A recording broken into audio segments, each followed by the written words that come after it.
Welcome friends to Vitor classes. तो हम एक और वीडियो आपके लिए लेके आए हैं जिसमें हम बात करेंगे गवर्नमेंट ऑफ इंडिया एक्ट 1858 के बारे में। तो गवर्नमेंट ऑफ इंडिया एक्ट जो 1858 का था एक लैंडमार्क रजिस्ट्रेशन था जो ब्रिटिश गवर्नमेंट ने ब्रिटिश पार्लियामेंट ने पास किया था। और इससे क्या हुआ था कि जो ईस्ट इंडिया कंपनी का रूल था वो इंडिया में पूरी तरीके से ख़त्म हो गया था और डायरेक्ट रूल कौन कर रहा था इंडिया पे? British crown.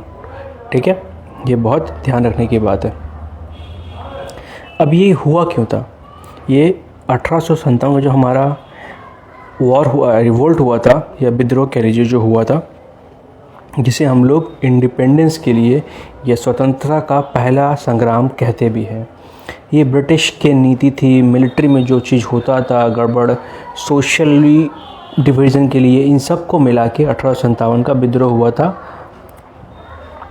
अब जो government of act of India 1858 उसको इंट्रोड्यूस किसने किया था? प्राइम मिनिस्टर लॉर्ड पाल्मर्स्टन ने। और इम्प्लीमेंट किसने किया था? लॉर्ड डर्बी ने। ठीक है, और इसने ब्रिटिश इंडिया कंपनी के रूल को ख़त्म कर दिया था और इंडियन गवर्नेंस को डायरेक्टली ब्रिटिश क्राउन में दे दिया गया था। ये बहुत इंपॉर्टेंट पॉइंट है, ये क्वेश्चन पूछा जाता है तो आप प्लीज़ इसे ध्यान रखिएगा। अब इसमें क्या क्या था, मतलब क्या क्या इंपॉर्टेंट था? तो पहला था ईस्ट इंडिया कंपनी डिसॉल्व कर दी गई थी और सारे पावर ब्रिटिश क्राउन को दे दिया गया था। दूसरा है एक नया ऑफिस बना था जिसको कहते हैं हम लोग secretary of state for India या भारत सचिव। ठीक है, मैंने कहा था secretary of state was a member of British cabinet, जो ब्रिटिश कैबिनेट के मेंबर थे और उनको 15 मेंबर के काउंसिल उसको असिस्ट करती थी इंडिया के लोग कि इंडिया में ये हो रहा है, ये हो रहा है, ऐसे ऐसे करके हो रहा है। ठीक है, तो ये हो गया secretary of state for India, ये भारत सचिव। Governor general of India became the vice Roy, जो गवर्नर जनरल, पहले जो बंगाल के गवर्नर जनरल थे उसको इंडियन गवर्नर जनरल बनाया गया था, फिर गवर्नर जनरल को क्या बनाया गया? वाइस रॉय बनाया गया था। वो अलग अकेला डायरेक्ट रिप्रेजेंटेटिव बन गया किसका? ब्रिटिश क्राउन का इंडिया में। और पहले बनने वाले कौन थे? लॉर्ड कैनिंग, जो 1858 में पहले इंडिया के वाइसराय बने। ठीक है, end of doctrine of lapse, जो डॉक्ट्रिन ऑफ लैप्स था जो लॉर्ड डलहौसी ने इंट्रोड्यूस किया था वो एबोलिश ख़त्म कर दिया गया था। ठीक है, तो आपको ये ध्यान रखना पड़ेगा। फिर Indian civil service under British control, जो इंडियन सिविल सर्विस है वो ब्रिटिश गवर्नमेंट के कंट्रोल में आ गया था। ठीक है, फिर आर्मी रीऑर्गेनाइजेशन, आर्मी को रीऑर्गेनाइज किया गया था और वो डायरेक्टली ब्रिटिश गवर्नमेंट के कंट्रोल में हो गया था। ये बहुत इंपॉर्टेंट पॉइंट है देखने के लिए। 1857 का जो विद्रोह था उसको रोकने के लिए ब्रिटिश सैनिक की संख्या भारत सेना से बढ़ा दी गई थी। मतलब देखिए हुआ क्या था, जो ब्रिटिश के सोल्जर्स थे आर्मी में, जैसे कि इंडियन आर्मी कैसे बनी थी कि उसमें ब्रिटिश के भी सैनिक थे और इंडियन सैनिक भी थे, बट वहाँ से सैनिक ला के डालना थोड़ा डिफ़िकल्ट हो जाता था, जिसके कारण से क्या किया उन्होंने कि इंडियंस को ही आर्मी में भर्ती किया ब्रिटिश आर्मी बोल के, और उन्हें मंथली पैसा देते थे तो लोग काम कर रहे थे।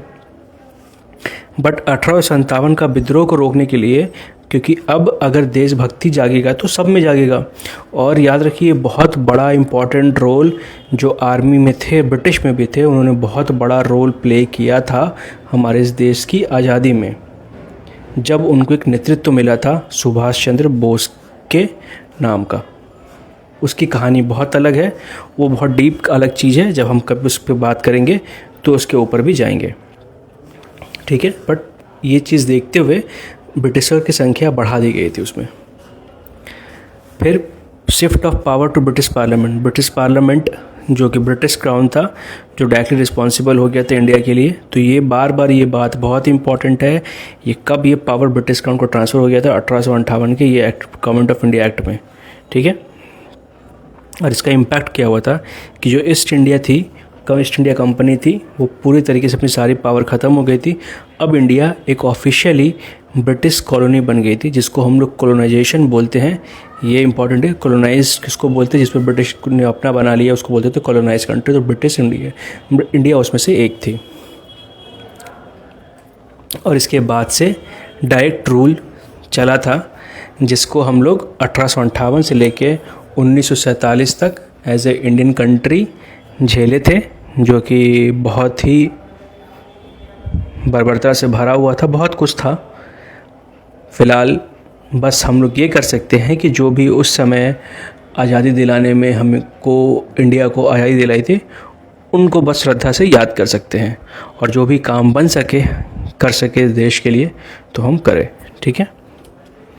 इसके बाद वो और क्या था, stronger British military and administrative control हो गया था। ब्रिटिश आर्मी बहुत स्ट्रॉन्ग हो गई थी, क्योंकि अब उसमें इंडिया भी बहुत था। और यकीन मानिए कि ब्रिटिश ने भी जो भी वॉर जीते हैं वो इंडियन सैनिकों के कारण ही जीते हैं। इंडियन सैनिक सब जगह जाके लड़ाई किए थे इनके लिए, ब्रिटिश के लिए।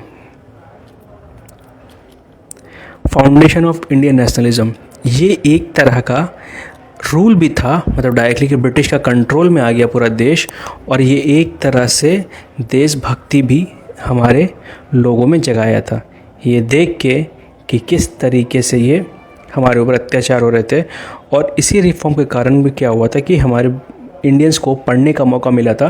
तो जब पढ़ने लगे हमारे उस समय के बच्चे, तो उन्हें भी लगा कि क्या कुछ नहीं किया जा सकता है, जिसमें से सबसे बड़ा नाम जो हम सबको पता है वो भगत सिंह जी है, जो इतनी सी कम उम्र में 17 साल 18 साल की उम्र में इतने बड़े बड़े काम कर चुके हैं, बस पढ़ाई के दम पे और देश के प्रति श्रद्धा और आज़ाद कराने के लिए।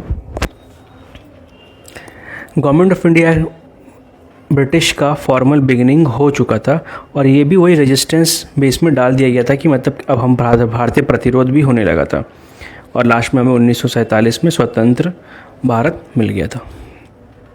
तो इस तरीके से ही ये सारे टॉपिक्स को मैंने कवर किए हैं, और मैं हर दिन एक कोशिश कर रहा हूँ कि एक एक करके डालूँ। अगर आप कोई और टॉपिक भी चाहिए, किसी पर्टिकुलर टॉपिक में कमेंट में बता सकते हैं, मैं डेफिनेटली उसका सॉल्यूशन आपको भेजूँगा। सो अच्छा लगा वो वीडियो तो please like, comment, share, subscribe. देखने के लिए thank you and all the best for your exams friends. Thank you for watching.